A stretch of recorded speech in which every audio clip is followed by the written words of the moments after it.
మిత్రులందరికీ నమస్కారాలు. వేదిక మీద ఉన్నటువంటి పెద్దలు, all India peace and solidarity organisation general secretary doctor BD Sudhakar గారు, అట్లాగే మా చిన్నప్పటి నుండి మాలో సామాజిక ఉద్యమ భావాలకు బీజాలు వేయించినటువంటి మా గురుతుల్యులు, ప్రస్తుత ఆర్టీఐ కమిషనర్ గారు, గతంలో నమస్తే తెలంగాణ ఎడిటర్, వివిధ పత్రికలలో వార్త, ఆంధ్రజ్యోతి, చాలా పేపర్లలో ప్రముఖ జర్నలిస్ట్గా పనిచేసి ఆంధ్రజ్యోతి ప్రిన్సిపల్, జర్నలిజం కాలేజ్ ప్రిన్సిపల్గా ఉన్నటువంటి కూడా పెద్దలు కట్ట శేఖర్ రెడ్డి గారు, మరియు మా మిత్రుడు, మేమిద్దరం కొంచెం క్లోజ్ అయినా అప్పుడప్పుడు ఎలా అనుకుంటుంటాము, నా క్లాస్మేట్ అయినటువంటి కాశీ సత్యనారాయణ గారు, మరొక మిత్రుడు పెద్దలు కోఆర్డినేషన్ జనరల్ సెక్రటరీ కేబిఎల్ గారు, మరొక పెద్దలు ఒట్టిపాటి నాగేశ్వరరావు గారు, పెద్దలు రిజర్వ్ బ్యాంక్లో సుదీర్ఘ కాలం పనిచేసి బ్యాంకింగ్ ఎంప్లాయీస్ ఉద్యమ రంగంలో పనిచేసి ప్రస్తుతం ఐప్సో స్టేట్ జనరల్ సెక్రటరీగా ఉన్నటువంటి పెద్దలు గొట్టిపాటి నాగేశ్వరరావు గారు, మున్సిపల్ ఉద్యోగ రంగంలో ఉన్నటువంటి మిత్రుడు జగన్మోహన్ గారు, అట్లాగే ప్రైవేట్ కాలేజీలో నాయకుడు పల్లె వినయ్ గారు, తెలంగాణ విద్యావంతుల వేదిక హైదరాబాద్ నగర కార్యదర్శి పగడాల రమణ గారు, పేరు పేరున అందరికీ మిత్రులు, ఇట్లా టైం పోతుంది అనుకుంటా, చాలామంది మిత్రులందరికీ హాజరైనటువంటి కిషోర్ గారికి, మిగతా మిత్రులందరికీ కూడా, వైద్ గారు రండి, వైద్ గారికి రోషిని గ్రాఫిక్స్ అధినేత వైద్ గారు, అందరికీ కూడా శాంతి కాముక ఉద్యమాభివందనలు తెలియజేస్తాను. మిత్రులారా, మనందరికీ తెలిసిందే, కొత్త గొప్ప ప్రపంచ జ్ఞానం ఉన్న వాళ్ళందరికీ, లేకపోతే పత్రికలు చదివే జ్ఞానం ఉన్న ప్రతి ఒక్కరికి కూడా క్యూబా గురించి మనం కొత్తగా చెప్పాల్సిన అవసరం లేదు. క్యూబా అమెరికాకు పక్కలో దగ్గరలో ఉన్నటువంటి ఒక దీవి. అక్కడ ఇంతకుముందే కేవీఎల్ గారు చెప్పినట్టు అక్కడ సామ్యవాద వ్యవస్థను ఏర్పాటు చేసుకొని సోషలిస్ట్ వ్యవస్థగా, సోషలిస్ట్ దేశంగా కీర్తించబడుతున్నటువంటి దేశం. ఫెడరల్ కాస్ట్రో నాయకత్వంలో ప్రపంచంలోనే సామ్రాజ్యవాదానికి వ్యతిరేకంగా పోరాటం చేస్తున్నటువంటి ఒక చిన్న దేశం. ఆ దేశం మీద నిరంతరం ఆంక్షలు పెట్టి ఆనందించే దేశం పక్కనే అమెరికా. మనందరికీ తెలుసు సామ్రాజ్యవాదం అంటే ఏందో. గతంలో మనకు బ్రిటిష్ సామ్రాజ్యం భారతదేశాన్ని పరిపాలించి ఇక్కడ ఉన్నటువంటి వనరులన్నింటినీ కూడా తీసుకెళ్ళి వాళ్ళ యొక్క ఆర్థికాభివృద్ధి చేసుకునేటువంటి పరిస్థితిని మనం చూసాం.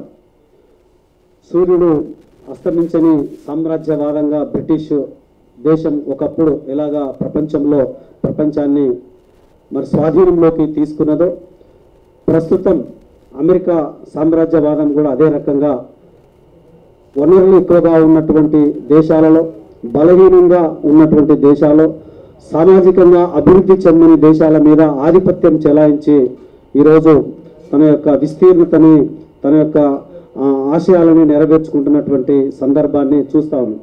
మనం అనుకోవచ్చు భారతదేశానికి అమెరికాకు ఏం సంబంధము అని, లేకపోతే క్యూబాకు అమెరికాకు ఏం సంబంధమని, లేకపోతే వియత్నాంకు అమెరికాకు ఏం సంబంధమని, పాకిస్తాన్కి అమెరికాకి ఏం సంబంధమని మనం చూస్తున్నట్లయితే, కొంచెం లోతుగా ఆలోచించినట్లయితే ఆర్థిక వనరుల మీద దెబ్బ కొట్టడానికి, ఉత్పత్తి రంగాలను, ఆయా స్థానిక దేశాలలో ఉన్నటువంటి ఉత్పత్తి రంగాలను దెబ్బ కొట్టి అక్కడ ఉన్న ఆ రంగాల మీద, పరిశ్రమల మీద నడుము గురగొట్టి అక్కడి నుంచి ఆ జ్ఞానాన్ని, టెక్నాలజీని మన తీసుకొని ఉత్పత్తి రంగంలో ఒక ఆజమాయిషి చెలాయించడానికి ఈరోజు ప్రపంచవ్యాప్తంగా అమెరికా చేస్తున్నటువంటి కుట్రలో భాగం మనం ప్రత్యక్షంగా చూడొచ్చు. మనం కార్గిల్ యుద్ధం చేసినాం, ఇంకా రకరకాల నిన్న మొన్న చైనాతోటి కూడా యుద్ధం అంటాం, ఇటు పాకిస్తాన్ తోటి యుద్ధం అంటాం.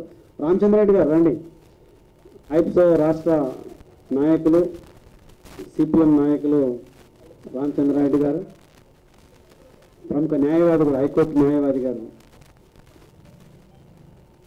అట్లా పాకిస్తాన్కి భారతదేశానికి మధ్యలో పంచాయతీ పెట్టడం, బంగ్లాదేశ్కి భారతదేశానికి, ఈవెన్ శ్రీలంకకు భారతదేశానికి, నేపాల్ ఎప్పుడూ భారతదేశానికి అనుకూలంగా ఉంటున్నటువంటి రోజులు పోయి ఈరోజు నేపాల్కి భారతదేశానికి కూడా తగు పెట్టి చూస్తున్నటువంటి దేశం, ఇంకా సామ్రాజ్యవాద దేశంగా ఉన్నది.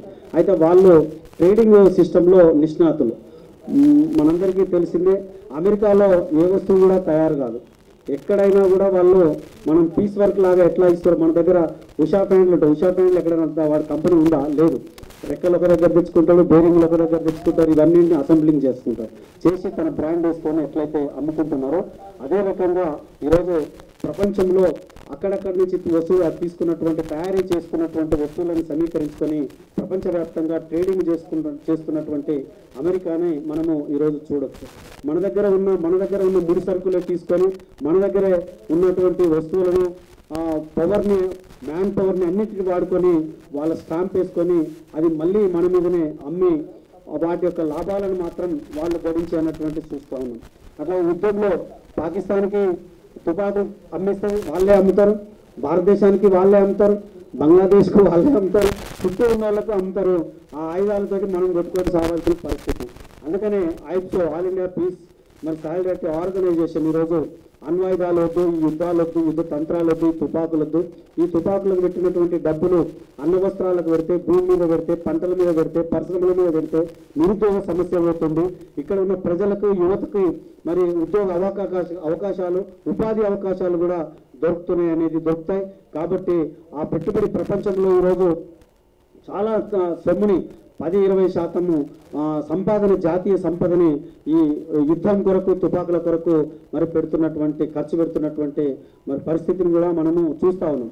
అటు లిబియా మీద కావచ్చు, ఇరాన్ ఇరాక్ మీద కావచ్చు, లేకపోతే ఇజ్రాయెల్ పాలస్తీనా యుద్ధం కావచ్చు, ఇట్లా ప్రపంచంలోనే ఒక ఓన్లీ భారతదేశం అనే కాదు, ప్రపంచంలో కూడా మనుషులు బతకడానికి తిండి కావాలి, కానీ ఈ యుద్ధాలు వద్దు, తుపాకులు వద్దు, ఈ సరిహద్దులేని మరి సరిహద్దుల మధ్యలో శాంతియుత సహవాసం ఉండాలి తప్ప యుద్ధ వాతావరణం ఉండొద్దు, శత్రువులుగా ఉండొద్దు.